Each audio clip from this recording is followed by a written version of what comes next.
I still remember the day when everything changed for Oku, the palm wine tapper. He was once just like any other man in the village, working hard to make a living. But then, something strange started happening, and soon, his life took a dark turn.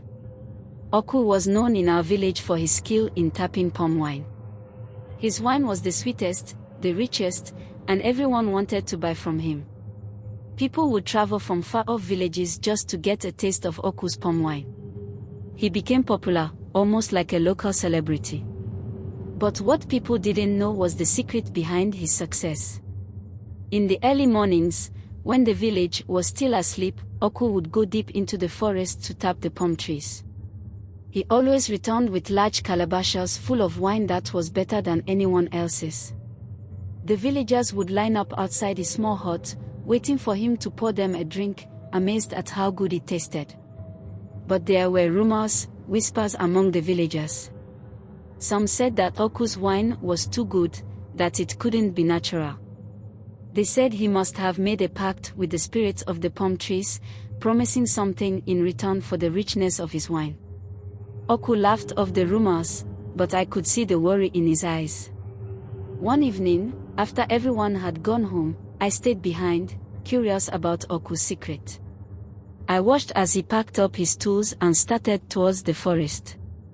I followed him, keeping my distance, until he reached a clearing deep within the trees.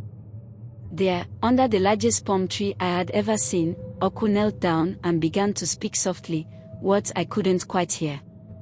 The next day, Oku's palm wine was sweeter than ever. The villagers were thrilled, but I couldn't stop thinking about what I had seen. I knew then that the rumors were true. Oku had made some kind of deal with the spirits.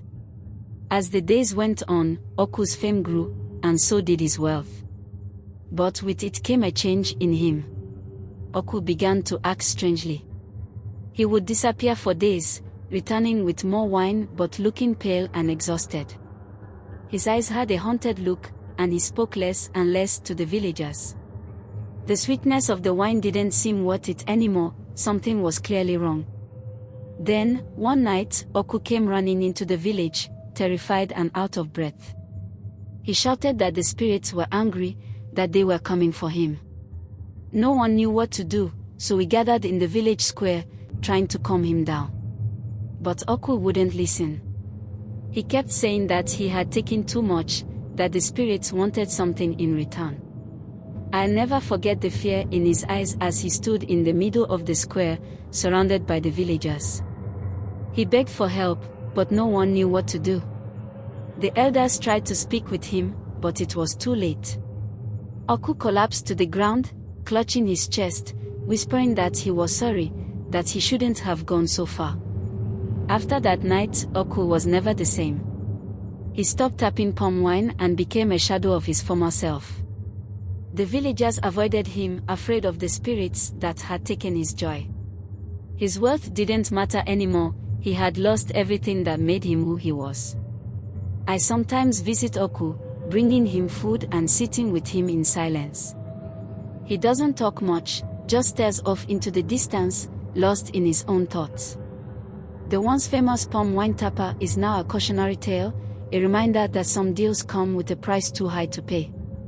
We all learned a lesson from Oku's story. The spirits of the palm trees gave him more than he ever asked for, but they took more than he could bear to lose. It was a reminder to us all that greed and ambition can lead down a dark path, one that's hard to return from.